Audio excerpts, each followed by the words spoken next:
शुभांगाय मंगलाय महोजसे సింహశైల నివాసాయ శ్రీ నృసింహాయ మంగళం. ఇవాళ ఆషాఢ శుద్ధ ద్వాదశి. కృష్ణమాచార్యుల వారు సంకీర్తన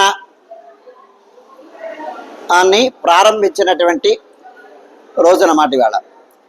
సింహగిరినాథుణ్ణి తన సంకీర్తన వాక్పూజలతో అలరించడానికి ఆరంభించినటువంటి రోజు. పరాభవనామ సంవత్సర ఆషాఢ శుద్ధ ద్వాదశి నాడు దండ చిటితాటాలు పట్టుకొని స్వామిని సంకీర్తనం చేయడం ఆరంభించినటువంటి రోజుగా ఆయన వచనాల అంతరంగ సాక్ష్యంగా మనకి తెలుస్తోంది.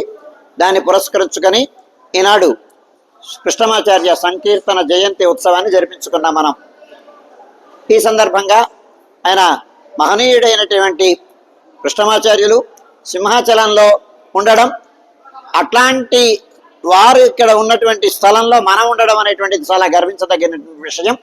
అందుచేత కృష్ణమాచార్యులు చాతుర్లక్ష గ్రంథ సంకీర్తన వాక్పూజలతో సింహగిరి నరహరిని అలరించినటువంటి వారు సంకీర్తనం చేస్తే బాలరూపంతో సింహాద్రినాథుడు నాట్యం చేసేవాడని సంకీర్తన అంతరంగ సాక్ష్యంగా మనకి తెలియజేస్తోంది. అలాగే అన్నమాచార్యులకి మార్గదర్శనం చేసినటువంటి వారు వీరు, 4 తరాల ముందు వారు.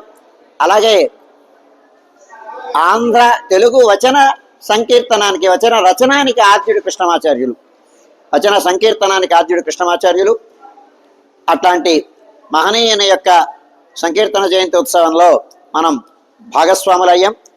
ఈ సంకీర్తన జయంతిని పురస్కరించుకొని ఈనాటి నుంచి స్వామి సన్నిధానంలో ప్రతినిత్యం నాదస్వర కచేరీ జరుగుతున్నా కానీ లోకంలో ఉండేటువంటి భక్తులందరూ వీక్షించి ఆనందించడానికి తగినటువంటి రీతిలో నాద నీరాజనం అనేటువంటి కార్యక్రమాన్ని ఆరంభించుకోవడం జరిగింది. ఇవాళ నాదస్వరంతో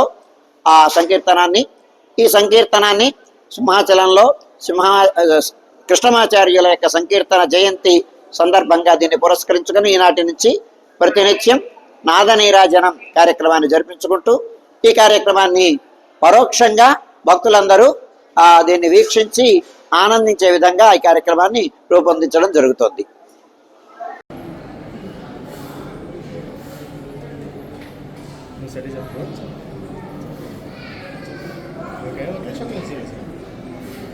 వైష్ణవ సర్వం వ్యాప్య నారాయణ స్థితి